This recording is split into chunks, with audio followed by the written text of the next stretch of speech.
Alrighty, everybody. Hello and welcome to another Slow Down Sunday. Yeah, I'm finally on time this time. I'm a little shocked myself. Let's get this,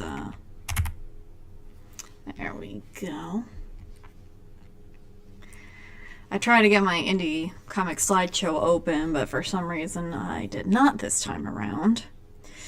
Yeah, don't ask me. I just work here. But anyways, weekend's been great. Had some lovely little time with my sweetheart, and now it is butt frickin' freezing out there. Yeah, we had like a slushy kind of ice rainstorm yesterday, and now it is just straight up snowing, and I hate it. I can handle fluffy snow. What I can't handle is slushy day followed by snowy day, because that is just a recipe for disaster. And I'm realizing now I have to wake up extra early to make sure I get to work alive. Alright. Anyways. Alright, we're going to be reading some more Conan. I've been given a few suggestions on Twitter. One was Dracula. And I heard Dracula is somewhat of an unorthodox kind of novel because it's told through newspaper clippings and journals, which can be interesting. And also War of the Worlds, which I don't think I want to touch that, just because War of the Worlds was a radio drama, and I mispronounce half the words in this frickin' book, so I don't know if I can do a radio drama at this point. So Dracula maybe, War of the Worlds probably not. But anyway, so the next story in our book of Conan is Black Colossus. I'm gonna crack open both my beer and my LaCroix as a chaser. Always have a LaCroix available, just in case the beer gets a little too heavy for you. Alright, Robert E. Howard's Conan, Black Colossus. We're starting off with a quote.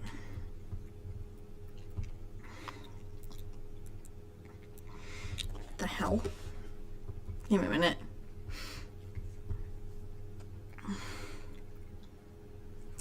Sorry, my sinuses have just now decided that they're gonna drop some phlegm on me.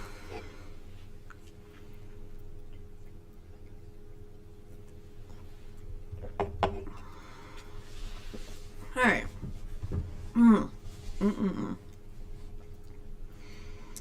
Alright. The night of power, when fate stalked through the corridors of the world like a colossus just risen from an age-old throne of granite. E. Hoffman Prince, the girl from Samarkand,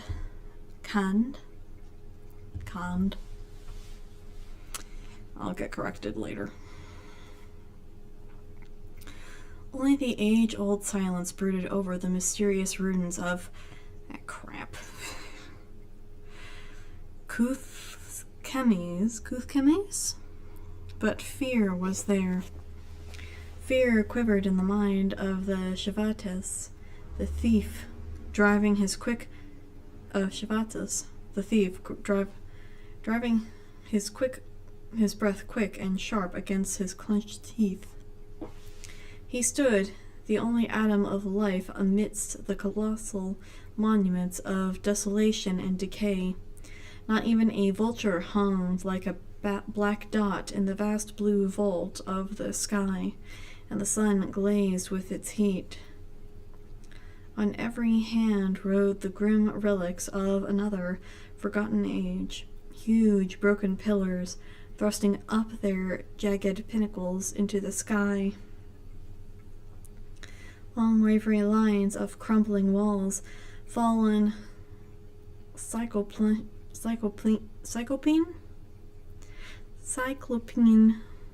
blocks of stone, shattered images whose horrific features, the corroding winds and dust storms had half erased. From horizon to horizon, no sign of life, only the sheer, breathtaking sweep of the naked desert, bisected by the wandering line of a long-dried river course. In the midst of that vastness, the glimmering fangs of the ruin, the columns standing up like broken masts of sunken ships, all dominated by the towering ivory dome before which Shivatas stood trembling. The base of this dome was a gigantic pedestal of marble rising from what had once been a terraced eminence on the banks of the ancient river. Broad steps led up to a great bronze door in the dome, which rested on its base like the half of some titanic egg. The dome itself was of pure ivory, which shone as if unknown hands kept it polished.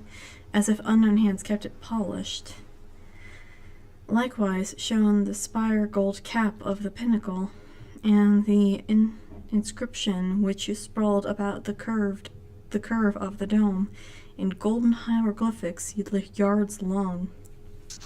No man on earth could read those characters, but Shivatas shuddered at the dim contours they raised, for he came of a very old race, whose myths ran back to shapes undreamed of by contemporary tribes.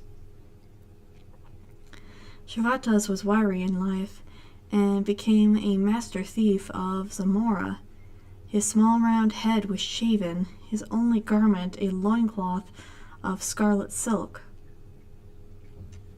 Like all his race, he was very dark, his narrow vulture-like face set off by his keen black eyes. His long, slender, and tapering fingers were quick and nervous as the wings of a moth. From a gold-scaled girdle hung a short, narrow, jewel-hilted sword in a sheath of ornamented leather. Shivatas handled the weapon with apparently exaggerated care. He even seemed to flinch away from the contact of the sheath with his naked thigh, nor was his care without reason. This was Shivatas, a thief among thieves, whose name was spoken with awe in the dives of the mall and the dim, shadowy recesses beneath the temple of Bel, and who lived in songs and myths for thousands of years. Yet fear ate at the heart of Shivatas as he stood before the ivory dome of Guthkenis. Any fool could see there was something unnatural about the structure. The winds and suns of 3,000 years had lashed it, yet its gold and ivory rose bright and glistening as the day it was reared by nameless hands on the bank of the nameless river. I wonder what period in Conan's life this is supposed to be. Is this Conan adventure we're talking about here? I'm gonna guess so, just because, like, okay, who the heck is this dude and why should we care? So, maybe he's gonna help out Conan later on. This unnaturalness was in keeping with the general aura of these devil-haunted ruins. This desert was the mysterious expanse lying southeast of the lands of Shem. A few days' ride on camelback to the southwest, as Shivatas knew, would bring the traveler within sight of the great river Styx, at the point where it turned at right angles for its former course, and flowed westward to empty at last into the distant sea. At the point of its bend began the land of Stygia. Yeah. The brown-bosomed mistress of the south, whose domains, watered by the great river, rose sheer out of the surrounding desert. Eastward, Shavatas knew the desert shaded into steppes stretching into the Hyrcan kingdom of Turan, rising in barbaric splendor on the shores of the great inland sea. A week's ride northward, the desert ran into a tangle of barren hills, beyond which lay the fertile uplands of Koth, the southernmost realm of the Hyborian races. Westward, the desert merged into the meadowland of Shem, which stretched away to the ocean. All this Shavatas knew without being particularly conscious of the knowledge, as a man knows the streets of his own town. He was a far traveler, and had looted the treasures of many kingdoms, but now he hesitated and shuddered before the highest adventure and mightiest treasure of all. In that ivory dome lay the bones of Thugra Khotan, the dark sorcerer who had reigned in Kuchens 3,000 years ago, when the kingdoms of Stegna stretched far northward of the great river, over the meadows of Shem, and into the uplands, when the great drift of the Hyborians swept southward from the Cradleland to their race near the northern pole. It was a titanic drift, extending over centuries and ages. But in the reign of Thurga Khotan, Thogan? The last magician of Kuthkemis, gray-eyed, 20-haired barbarians in wolfskins and scalmane had ridden from the north into the rich uplands to carve out the kingdom of Koth with their own iron swords. They had stormed over Kuthems like a tidal wave, washing the marble towers in blood, and the northern stinging kingdom had gone down in fire and ruin. But while they were shattering the streets of his city and cutting down his archers like ripe corn, Thurga had swallowed a strange, terrible poison, and his masked priest had locked him into the tomb he himself had prepared. His devotees died about the tomb in a crimson holocaust, but the barbarians could not burst the door, or even mar the structure by maul or fire. So they stood away, leaving the great city in ruins, and his ivory-domed spectre, great Thugra Khotan, slept unmolested, while the lizards of desolation gnawed at the crumbling pillars, and the very river that watered his land in old times sank into the sands and ran dry. Many a thief thought to gain the treasure which fables said lay heaped about the moldering bones inside the dome, and many a thief died at the door of the tomb, and many another was harried by monstrous dreams to die at last with the froth of madness on his lips. So Shavatas stuttered as he faced the tomb, nor was his shudder long occasioned by the legend of the serpent said to guard the sorcerer's bones.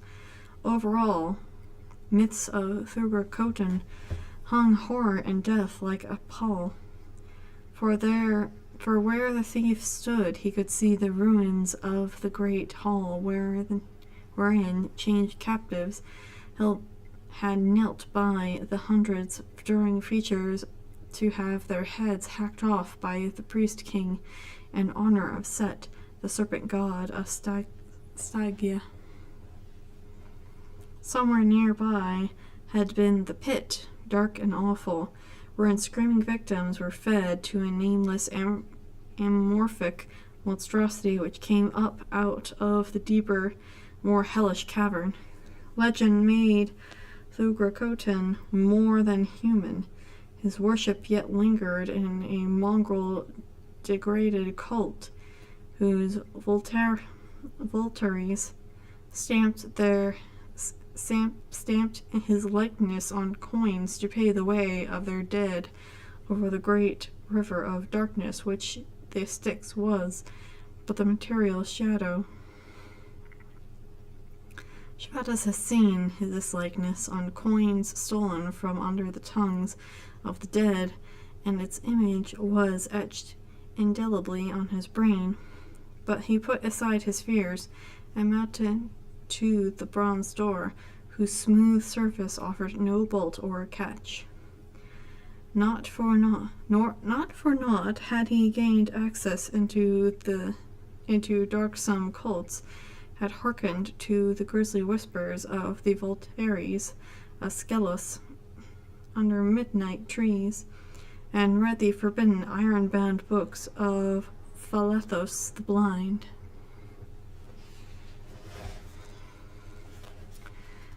Okay.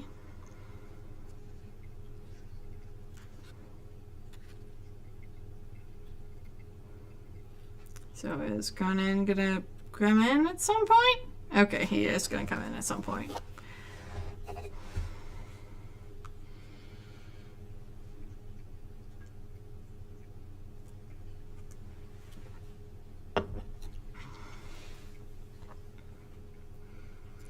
Kneeling before the portal, he searched the sill with nimble fingers.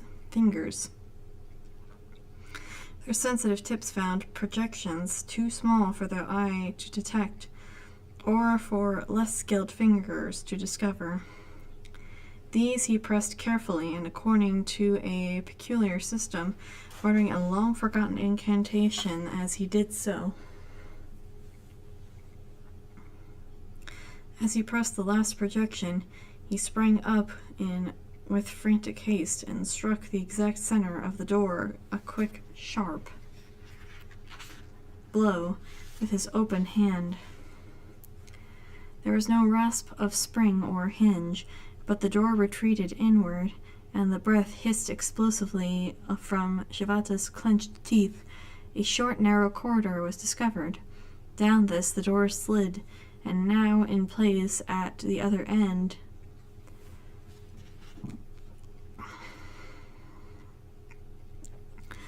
The floor, ceiling, and sides of the tunnel, like aperture, were of ivory, and now from an opening on one side came a silent, writhing horror that reared up and glared on the intruder with an awful, luminous eyes. A serpent 20 feet long, with shimmering iridescent scales. The thief did not waste time in conjuring what night-black pits lay below the dome had given sustenance to the monster. Gingerly he drew the sword, and from it dripped a greenish liquid exactly like which slavered from the simmer fang of the reptile. The blade was steeped in the poisons of the snake's own kind, and the obtaining of that venom from the fiend-haunted swamps of Zagara would have made a saga in itself. Shvatas advanced wearily on the balls of his feet, knees bent slightly, ready to spring either way like a flash of light, and he needed all his coordinate speed when the snake arched its neck and struck, shooting out its full length like a stroke of lightning. For all his quickness of nerve and eye, Shvatas had died then but for chance. His well-laid plans of leaping aside and striking down on the outstretched neck were put a knot by the blinding speed of the reptile's attack.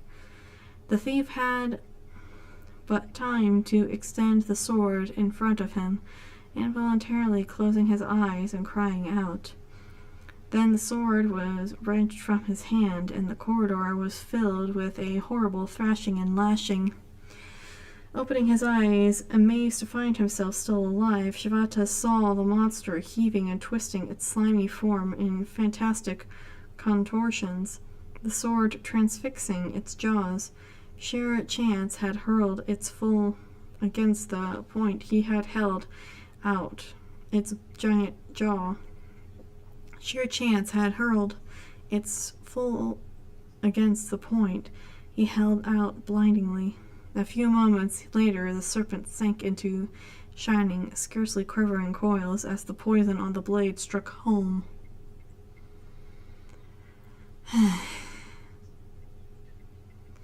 I hate to do this, guys, but I'm not too in the mood for reading tonight. However, just because we're not in the mood for reading tonight doesn't mean we can't do something with tonight's stream. Something that will at least keep me awake for the 2 hours. I'm sorry. I called myself the tired regular for a reason. Like, partly because, yes, I am a drinker, but partly because I get very tired very easily. So, what to do.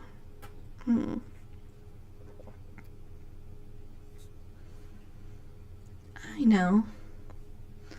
Let's see if there are some fun videos out there we can watch together. Okay.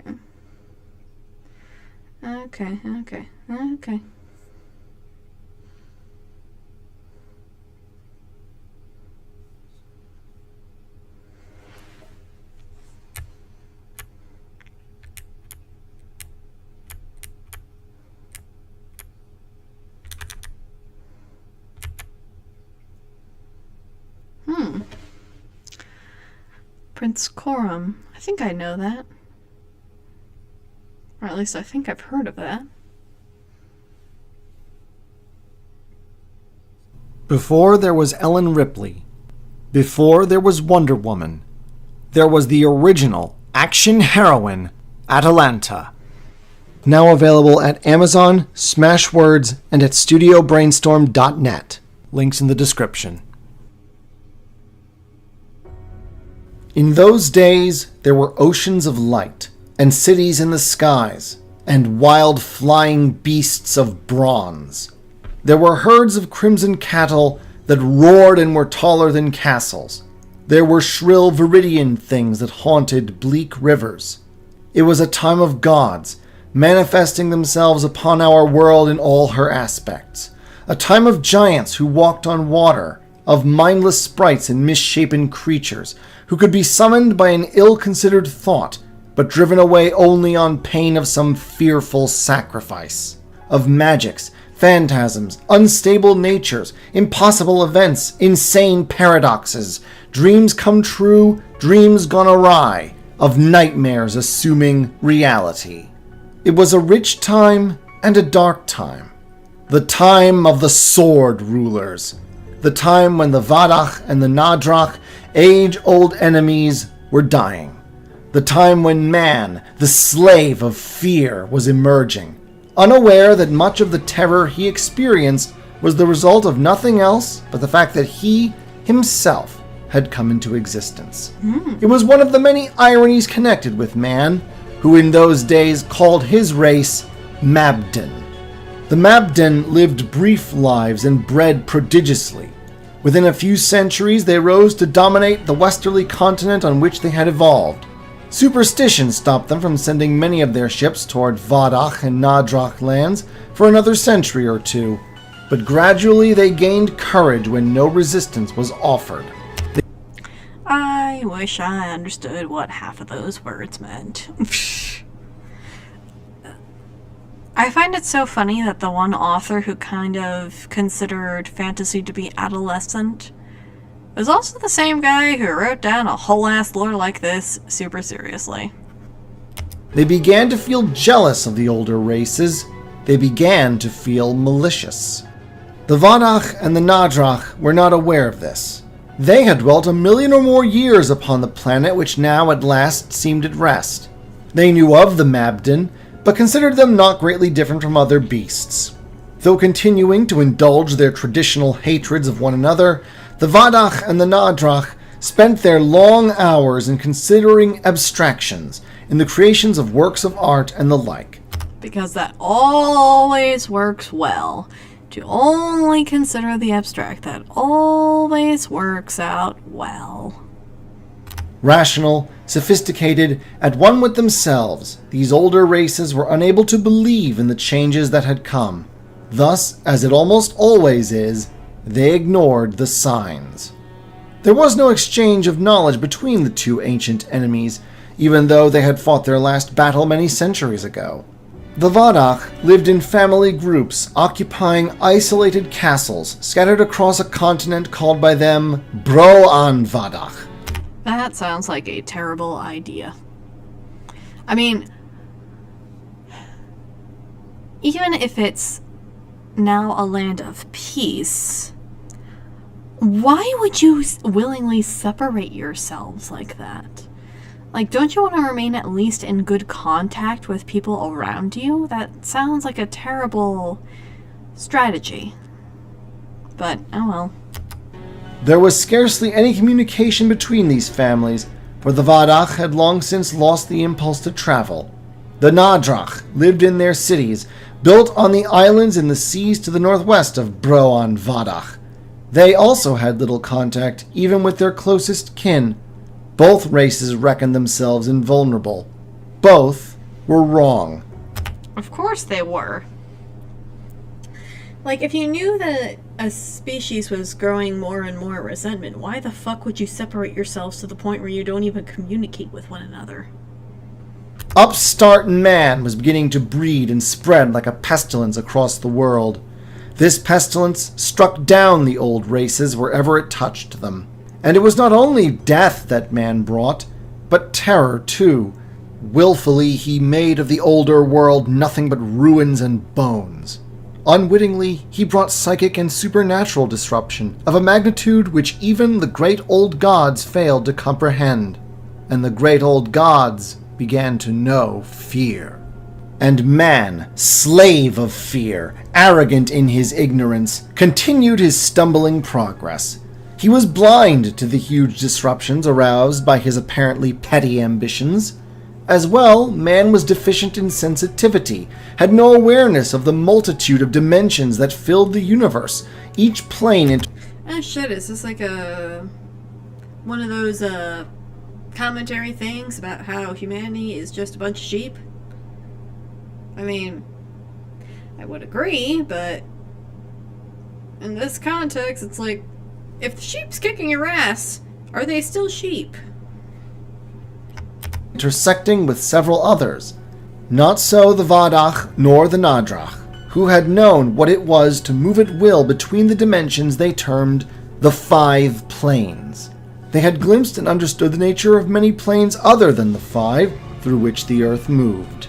Therefore, it seemed a dreadful injustice that these wise races should perish at the hands of creatures who were still little more than animals.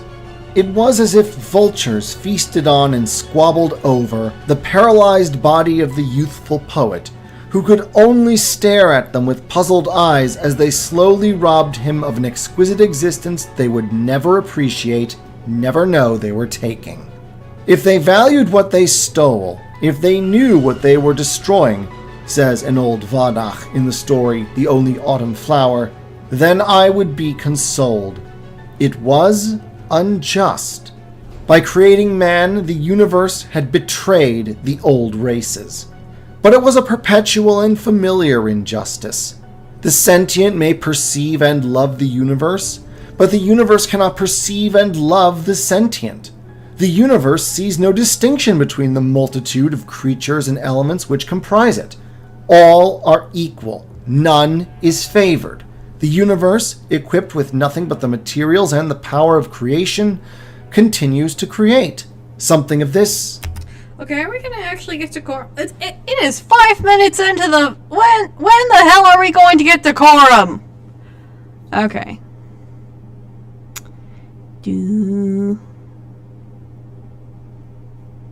Universe.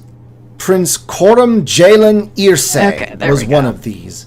Perhaps the last of the Vadach race, he was sometimes known as the Prince in the Scarlet Robe. This video concerns him. Welcome, friends, once again to the Michael Moorcock multiverse. Frog Night! Woo! As with the Elric video, there will be some degree of lore involved, but because world building was not... Some? What the fuck was the past 5 minutes then? Was that not lore? Some lore. You're all lore. Moorcock's focus, this is mostly going to be an introduction to specifically the character of Coram, the Prince in the Scarlet Robe. Again, like Elric, this is mostly going to be in service of getting people interested into reading his story. As such, though I will try to keep spoilers to a minimum, this will involve spoiling at least a third, if not half, of the first Coram book, The Knight of the Swords. In the spirit of that, I'm also, from now on, whenever discussing an Eternal Champion, recommend some of the books about him that you can find and where. I do have the Swords trilogy on my bookshelf, which I will get to reading eventually, if I could get my stupid goldfish brain to actually focus. To start. While the story of Elric has been told mostly in dozens of short stories, most of which were later collated and combined into full novels, Coram has 6 books ascribed to him, not counting his occasional bit parts in crossover events like The Sailor on the Seas of Fate. Another fun little crossover, albeit a much briefer one, occurs in the Elric story The Vanishing Tower, which happens to coincide with the events of the 3rd Coram book, The King of the Swords. Both stories feature a sequence where it's the same event, just told from the perspectives of 2 different characters. As Eternal Champions go, Coram isn't nearly as angst-ridden and moribund as Elric, though certainly he does have his... From what I've heard about his backstory, I think he's plenty angsty. his share of angst. But that just comes with the job of being the Eternal Champion. Much like Elric, Coram also possesses, especially initially, a strong sense of morality and idealism. Things that take quite a hell of a beating considering what happens to him early on in the story. The Coram saga, as I've said, is 6 books divided into 2 trilogies. The Swords trilogy, The Knight of the Swords, The Queen of the Swords, and The King of the Swords, all written in 1971, and the Silver Hand trilogy, The Bull and the Spear, The Oak and the Ram, and The Sword and the Stallion, written between 1973 and 1974. Alas, while the Elric books have gotten some good new additions, including some excellent audiobook collections narrated by Samuel Rauken, none of the other Eternal Champions have received such fine treatment as yet. Yeah, I do want to look into the Mike Mignola comics. He also did a Solomon Kane comic, apparently, which I need to check out. So much stuff I That need said, to look at this time, Coram does boast something that even Elric can't. Full cast audio adaptations of all 6 books, including sound effects and music in the background, courtesy of Graphic Audio. This video isn't sponsored by them, though I certainly wouldn't mind it if they did, because it's one of the few things that I feel like I could recommend honestly without feeling the need to wash my mouth out with soap afterwards. Their Coram books are genuinely good, and although sometimes the dialogue is a little melodramatic and exposition-y, I think we can blame Michael Moorcock more on that, but yeah, that's not graphic audio. I mean, not that there's anything wrong with being melodramatic, like hell. One of my favorite manga series is Fist of the North Star, so I do not mind melodrama. that's because this format that Graphic Audio uses is essentially that of an old radio play. And so sometimes you do need the characters to kind of explain to the listener things they can't see. So if the original books aren't enough for you, I recommend giving these a spin. And if anyone from Graphic Audio happens to be listening, that was for free. I'll be willing to do a lot more if you'd pay me for it. But anyway, Prince Coram. The world of Prince Coram is mostly referred to as the 15 Planes. Literally 15 different realities layered atop one another. Coram and his people were always aware of them, but could only travel by mystic means through 5 of them, including the one that they lived on most of the time. And it's this first plane, the closest thing in the Prince Corum series to reality, that gets any kind of description. And even then, it's not really much, as only 2 continents are ever mentioned by name, Broan Mabdin and Broan Vadak. Okay, genuine question for other writers. Do you plot out the worlds like this for everything? Because I know Michael Moorcock has written a lot of stuff. So, does he make maps like this for everything? I mean, Next Evolution is just basically in a metropolis. So, there's a lot of freedom there, but...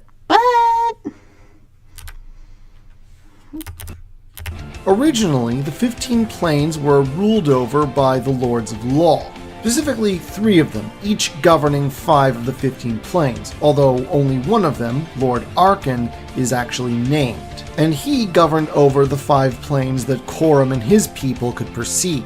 Prior to the coming of man, 3 races were known to live on this world: the Ragada Keta, the Vadach, and the Nadrach.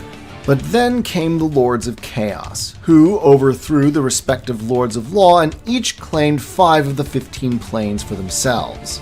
In this part of the multiverse, they were also known as the Sword Rulers. Why do they look like a bunch of harem girls? Well, harem girls and harem boy. Mavaloda the Faceless, the King of the Swords, took 5. Shambarg, the Queen of the Swords, took another 5. And the last 5 that were ruled over by Arkan of Law were claimed by Ariok. In another part of the multiverse, he is the patron of the Melnibonean Empire and one of the greatest of the Lords of Chaos. In the Corum series, he is a 3rd-string player bearing the title the Knight of the Swords.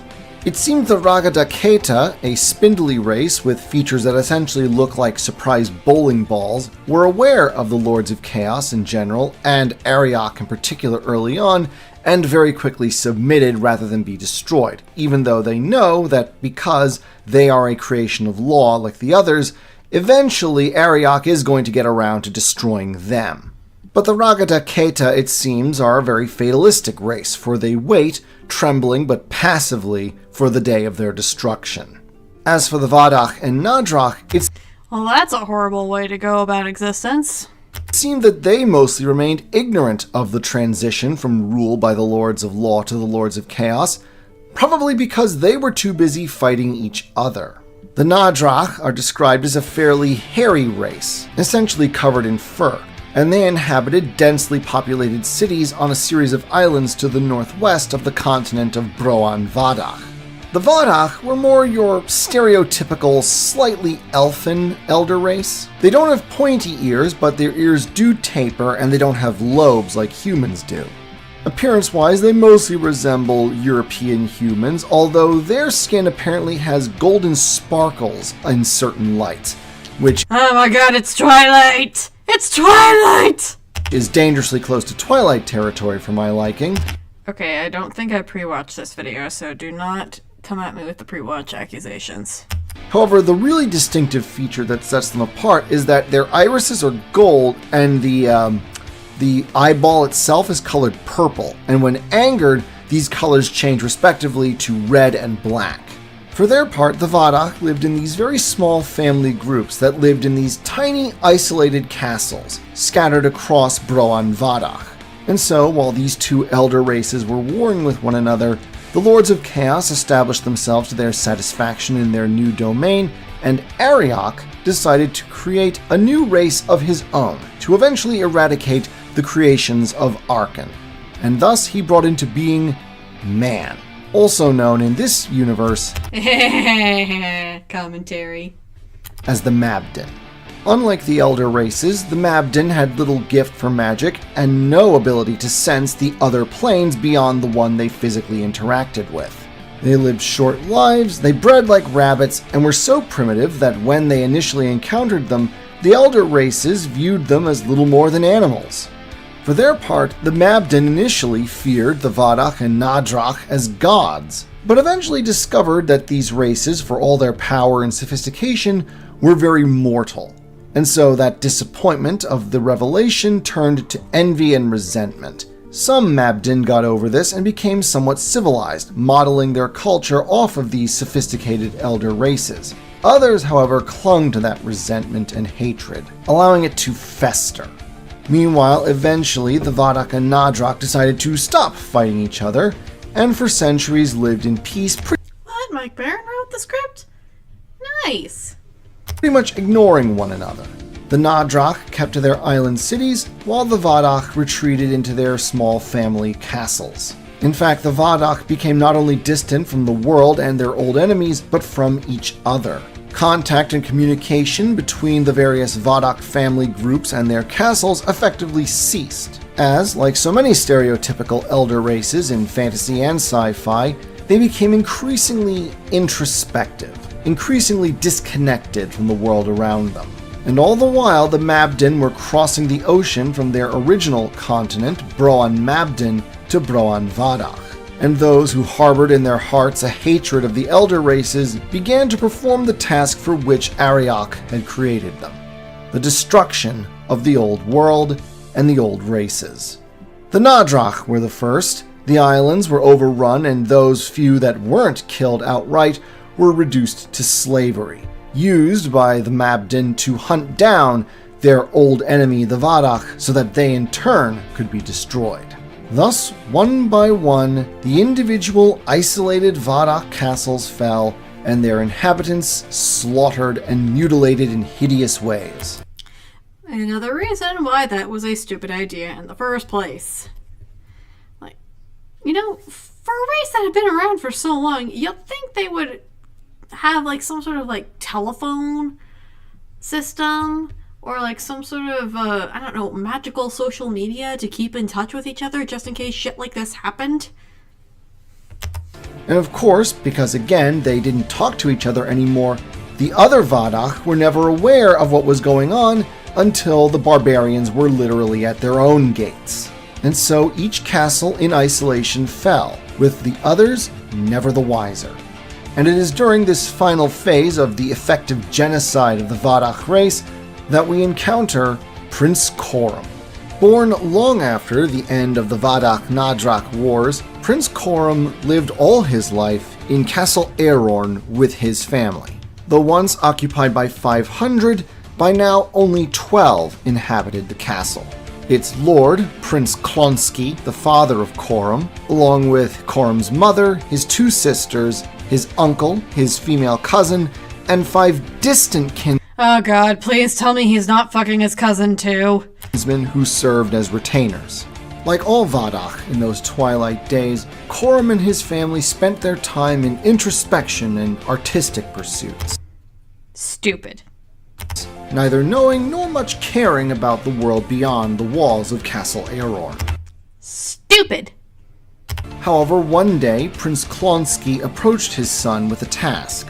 The old man had noticed that his sensitivity to the 5 planes was weakening. It took greater... Oh, now you decide to get in touch with everybody? I guess this is... It's actually kind of funny because in the interviews that I've seen of Michael Moorcock, he seems to be like a pretty liberal guy, left-wing. But if anything, this story is kind of reading as a cautionary tale of when liberals rely too much on their intellect and introspection, that they don't understand that other people of other cultures, they're not going to abide by their own standards, and they're going to be resentful, and they are going to come after you and kill you. So this is actually a very funny kind of thing. Or maybe I'm reading it all wrong and Michael Moorcock is more on the centrist plane. I don't know. It's just, I find it kind of funny how it seems like a very scathing critique of the aristocratic left-leaning intellectuals who think that their intellect can save them from everything. And it all comes crashing down when the opposite party just uses brute force to fuck them over. in greater effort than usual, to both perceive and transition among the planes. And this was more than just the fact that he was very old. Other members of the family had reported the same increasing difficulty. Seeking answers, Prince Klonsky, for the first time in probably centuries, tried to reach out to other Vadach princes to see if they might have any answers for him, but he couldn't find any. There was simply no response to his magical hails, and so he sent Coram, his young fit son, out to some of the other distant kinsmen in other castles to see if perhaps what had happened to them and if they might have answers for this increasing lack of ability to perceive and transition through the planes. And so, wearing a silver helm, carrying a traditional Vadach hand axe, and wearing the scarlet robe that would become his signature, Prince Coram set out on horseback from Castle Aeron to find answers. On his quest, he noted the increasing number of Mabdin communities in Broan Vadach. Of course, in those days, the Vadach viewed the Mabdin as little more than animals, and so for Coram this was merely a curiosity. However, the Mabdin, those that he encountered directly, seemed afraid of him, referring to him and his people as Shathanho, an old word for demon or fiend. Eventually, Coram found the first of the castles that his father had sent him to find, only to find it was in ruins. There were no signs of life, but plenty of signs of violence. And so Coram moved on to the next castle, only to find it in the same condition. Increasingly worried and fearful, the prince traveled, but no matter where he went, no matter which castle he went to, it was always the same: ruins and death. At the last one, he discovered a dying Nadrach, abandoned amidst the ruin. The Nadrach revealed that he had been a slave to a group of Mabdin who had used him to track down the old enemy of his race and destroy them.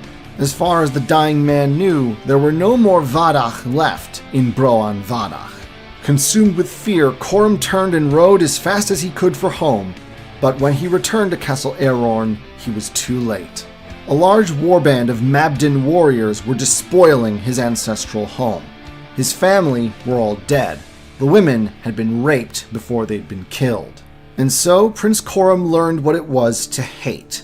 Soon after, he learned what it was to kill, for he attempted to avenge his dead family, but he was overpowered. The leader of the war band, calling himself Earl Glendith Akrai, leader of the Den Ledesi, informed the wounded prince that he was now the last of his kind. And as such, unlike the rest of his family, the Mabdin intended to savor his death, make it long and slow as they could manage. They started by cutting off his left hand and gouging out his right eye. In desperation, the Vadach prince used his ability to move between the planes, seeming to disappear before the astonished eyes of his torturers. The Denledisi scattered into the woods to search for him, but in truth, Coram was still exactly where he was, tied to a board, just on a different plane of existence. All of this could have been avoided had you just had a radio around.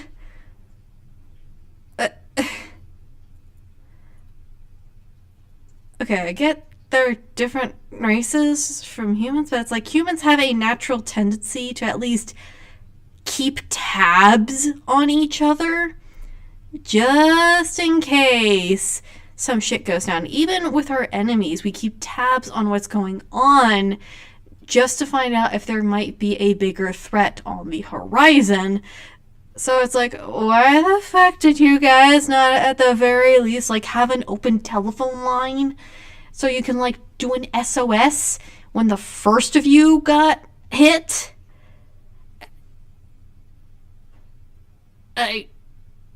Yeah. Whatever. And it was only a matter of time before his will failed him and he returned to his own plane, becoming fully visible to the Mabdin. Luckily for the last of the Vadach, intervention came in the form of a strange brown hairy ape-like creature known only as the Brown Man of Lar. He loosed the Vadach prince's bonds and then carried him many miles to a place called Moidal's Mount. There too lived Mabdin, but of a far more civilized and less genocidal type. Mabdin, who bore no ill will towards the elder races, and indeed welcomed Coram into their midst, tending to his wounds and helping him regain his strength. Although, of course, Replacing an eye and a hand was a little bit beyond their abilities. And so, despite his initial mistrust and hostility, they were Mabden after all, like the ones that had killed his family, Coram did begin to settle down at Moidle's Mount, and even fell in love with its ruler, the widowed Margravine Lady Ralina of Alonglil. Woohoo! Sex! Alas, inevitably, Earl Glendith the Cry, who felt cheated of his chance to torture the last Vadach to death, eventually discovered Coram was alive and where he was. And so he gathered up his Denletici as well as several local barbarians hostile to Moidle's Mount known as the Pony Tribes and laid siege to the castle. Luckily, Moidle's Mount was an island connected to the mainland only by a land bridge that was visible at low tide. Still, they were outnumbered, and Earl Glendith the Cry was determined to have Vadach blood. Of course, he was also happy to kill any of his fellow Mabden who sided with Coram, because Earl Glendith really is just that kind of scumbag bad guy. Desperate to save... He kind of looks like Thor a little bit. But brunette. I don't know. Save her people, Ralina invoked an ancient forbidden spell that did scare off Earl Glendith's army, but ended up putting her and Coram in the power of a dangerous shape-shifting sorcerer named Shul. Shul was incredibly arrogant and dreamed of becoming a god, and it was because of this that he was willing to make Coram a deal. Shul believed that the best way for him to become a god was to obtain the heart of one of the Lords of Chaos, in this case Ariok, the Knight of the Swords. As a way of protecting himself from harm, Ariok's heart was separate from his body and kept in a different chamber. Shul figured that Coram would be his cat's paw. If the prince in the scarlet robe would steal Ariok's heart and bring it to Shul, Shul would release Ralina and Coram from their captivity. Having not exactly a strong bargaining position, Coram had little choice but to agree.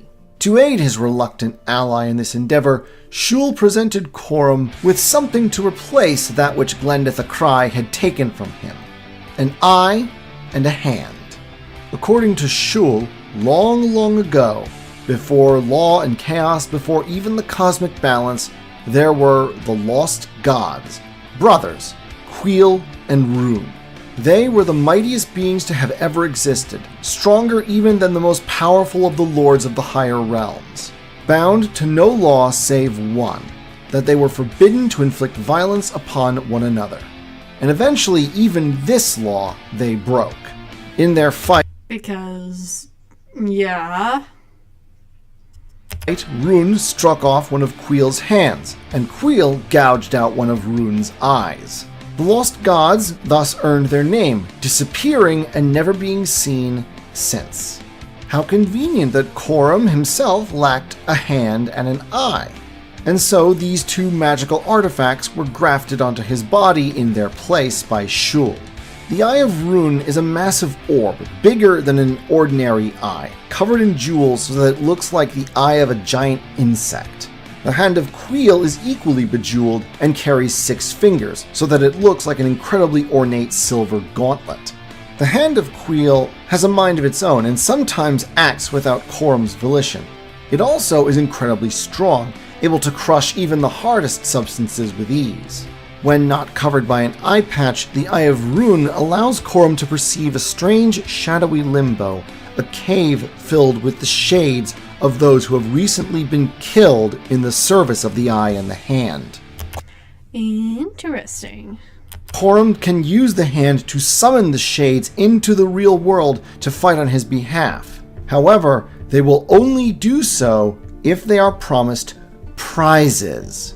Which is to say, the shades will then kill some of Coram's enemies and take the bodies back with them to their realm. Thus the shades free themselves from bondage to the wearer of the hand and the eye by having others take their place. These in turn need to be summoned and claim prizes of their own to obtain their own liberty. And so Coram begins his quest to seek the realm of Ariok and steal his heart so as to secure the release of his beloved Ralina. But even if he succeeds in stealing the heart, how will he possibly contend with the Knight of the Swords once Ariok discovers the theft? And even if he overcomes this Lord of Chaos, What of the other two, Shambarg and Mabalota? Well, you're going to have to read and or listen to the stories to find out. It does sound like a complicated kind of lore, but it does sound interesting, at the very least. Anyway, I should probably turn in. I'm sorry for cutting this stream short. It's just, my goodness, why am I so tired? I think it might be because I foolishly took a nap yesterday and I couldn't get to sleep until 3 in the morning, and then I woke up at my normal time and it was just about fine right until about 5 today. So, yeah, I'm sorry guys. I'll make it up to you, I promise. We'll redo the last story. But if you still enjoyed this stream tonight, let me know, like and subscribe, and let me know if you want me to read anything else. I'll see you